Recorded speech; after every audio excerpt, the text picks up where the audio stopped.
এই সাইডটাও ইন্ডিয়া। এখন সাত শহীদের মাজারের দিকে যাচ্ছি। মাজারটি মূলত নোম্যান্স ল্যান্ডে অবস্থিত।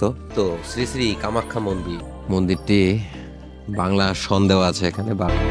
নদীর পানি খুবই স্বচ্ছ। এটা আসলে খুব পুরনো একটি দোকান। আসলে টাকি মাছের ভর্তাটা খুবই ভালো। মাথা আর লাউ দিয়ে একটা মুড়ি গন্ধ।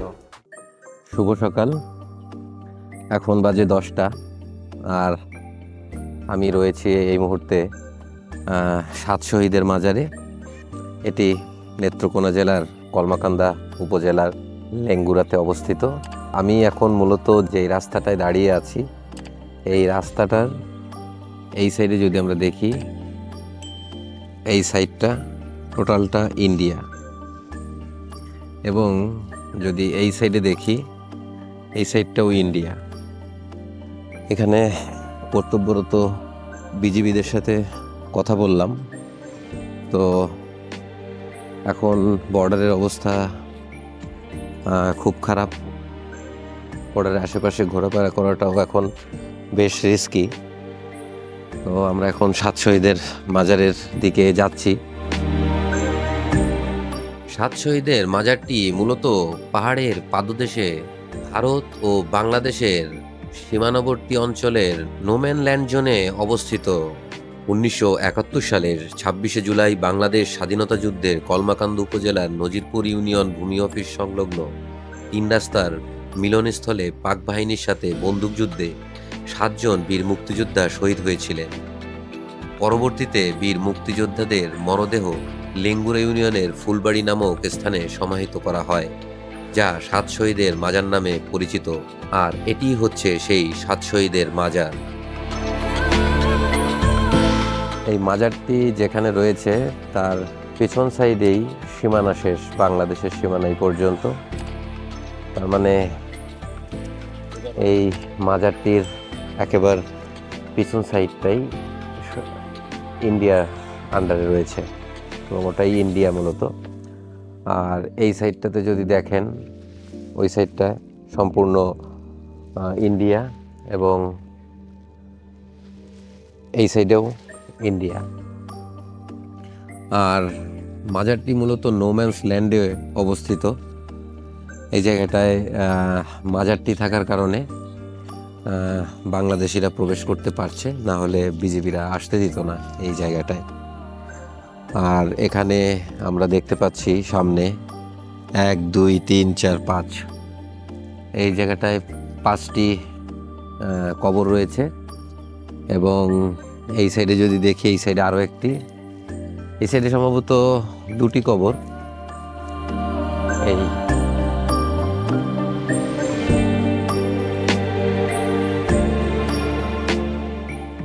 খুবই ছায়া ঘেরা একটি পরিবেশ।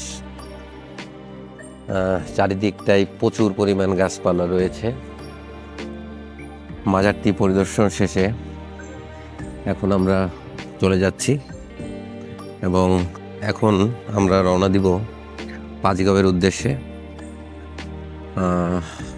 তবে এখানে কর্তব্যরত বিজিবিরা আমাদেরকে জানালো যে ওই জায়গাটাতেও প্রবেশের অনুমতি নেই এখন বর্তমানে। মানে মেন পয়েন্ট যেখানে আমরা পাহাড় বা ঝিরিপথ যেটা ছিল, ওখানে প্রবেশ করা যাবে না। তো দেখি কতটুকু যাওয়া যায়, কতটুকু দেখা যায়। সাত শহীদের মাজারের ঠিক খুব কাছেই অবস্থিত শ্রী শ্রী কামাখ্যা মন্দির।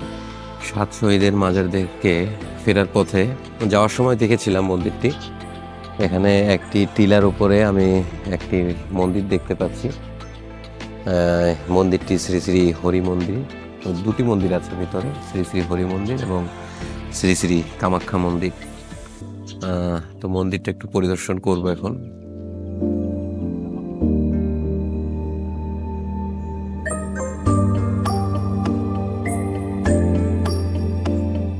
মন্দিরটির পরিবেশ খুবই ভালো। গাছ, টিলা, এবং সিঁড়ি দিয়ে উঠছি এখন।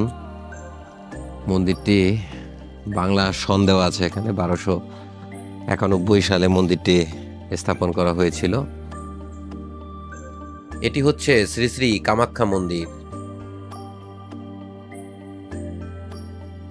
কি রাখা আছে সেটি দেখা যাচ্ছে না, এবং এর ভিতরে লাইট বা উকিঝুঁকি মারাটাও এখানের কর্তব্যরত মন্দিরের লোকজনরা নিষেধ করছেন আমাদের।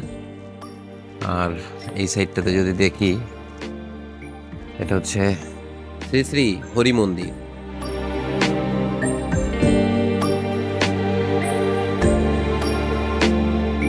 এই মন্দিরের টিলার পাশ দিয়েই বয়ে গেছে নদী।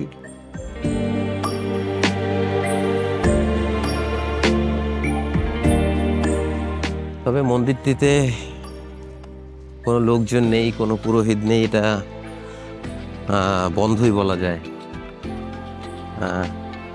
সব জায়গায় তালা লাগানো দেখছি। স্থানীয় কিছু লোকজন রয়েছে এর আশপাশে, এছাড়া তেমন কিছু পেলাম না। ঠিক এই মন্দিরের পাশ দিয়ে বয়ে গেছে গণেশ্বরী নদী। দেখুন, নদীর পানি খুবই স্বচ্ছ। তো আমরা মন্দিরটি পরিদর্শন শেষে বেরিয়ে যাব এখন। তবে মন্দিরটিতে কোনো ভক্তবৃন্দ নেই, কোনো পুরোহিত নেই। এক কথায় অনাদরেই পড়ে আছে বলে আমার কাছে মনে হচ্ছে। হয়তো বিশেষ বিশেষ কিছু দিনে কোনো অনুষ্ঠানের আয়োজন করা হয়, এছাড়া তেমন উল্লেখযোগ্য আর কোনো কিছু আমি পাইনি এখানে। আমরা এখন রয়েছি দুর্গাপুর বাজারের নিরিবিলি রেস্তোরাঁর সামনে। এখানে আমরা খাওয়ার জন্য ঢুকছি, দুপুরের লাঞ্চ করার জন্য। দেখি যে জায়গার খাবারের স্বাদ বা কোয়ালিটিটা কীরকম। এটা আসলে খুব পুরনো একটি দোকান দুর্গাপুর বাজারের।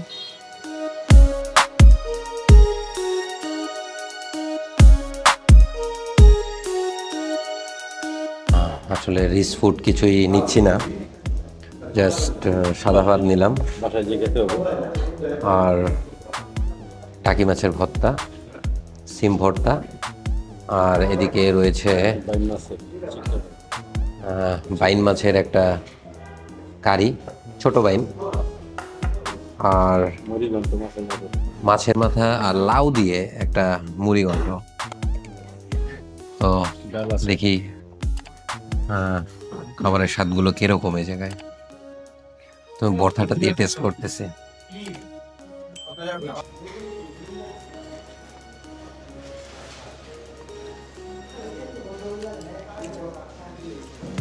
ভর্তাটা আসলেই খুব সুস্বাদু।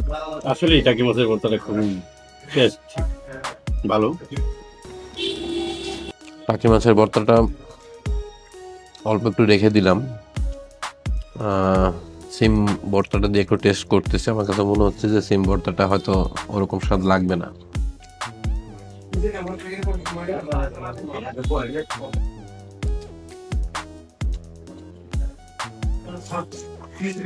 ভালো, তবে টাকি মাছের ভর্তাটা বেস্ট। সিম ভর্তাটাও বেশ ভালোই। বাইন মাছের কারি, দেখে বলে চিকরা ভাই, চিকরা বাইন। বাইন মাছগুলো যে একেবারে ফ্রেশ রান্না করা হয়েছে সেটা খেয়ে বোঝা যাচ্ছে। মাছের মাথা আর লাউ দিয়ে মুড়িঘণ্ট আগে কখনো খাইনি।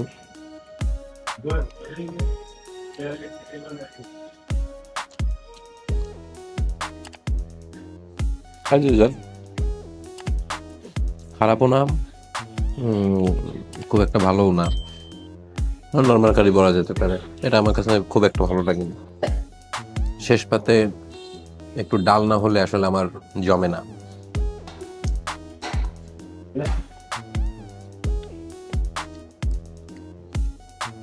ডালটা ভালো, স্বাদটা আমার কাছে মনে হচ্ছে মুসুরি এবং মুগ দুটো একসাথে মিক্স করে রান্না করা হয়েছে। তোকে নোটস করেন